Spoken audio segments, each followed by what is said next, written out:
Ақшаға денсаулықты, махаббатты, жылуды сатып алмасақ та, ондай нәрселерден басқасының бәрін сатып алуға болады.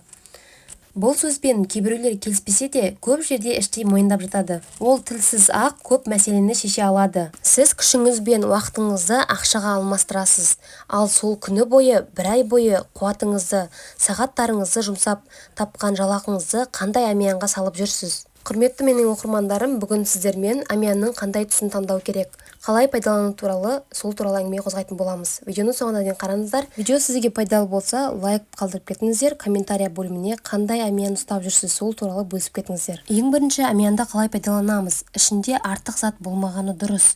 Чектер, фотолар, тағы да басқа қағаздар. Ішінде тек ақша, зарплата алатын карточка және депозиттік карточкалар салу керек. Қандай түсті әмиян ұстаған дұрыс? Қызыл, қара, алтын түстес және жасыл түсті әмиян ұстауға кеңес беремін. Қызыл түстес әмиянға ақша көп келеді, бірақ тез жұмсалып кетеді. Және көлемі үлкендеу, әдемі болғаны дұрыс. Ақшаны қалай болса солай мыжып салмаңыз, ақша рет-ретімен тұрғанды жақсы көреді. Әр адамның өзінің әмияны түстері болады.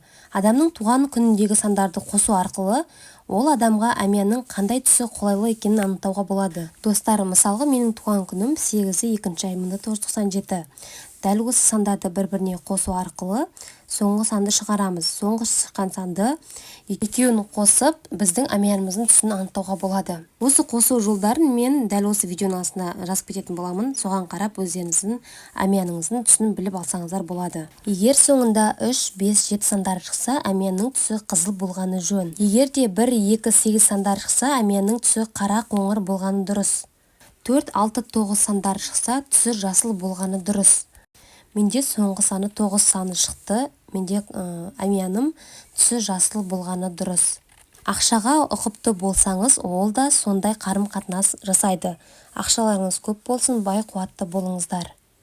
Достар, дәл осы видеоның астында басқа да сіздер видеоларды көре аласыздар, рецепттерді көре аласыздар, тамақ, салат түрлері бар. Видеоға лайк қалдырып, менің каналыма тіркелуді ұмытпаңыздар.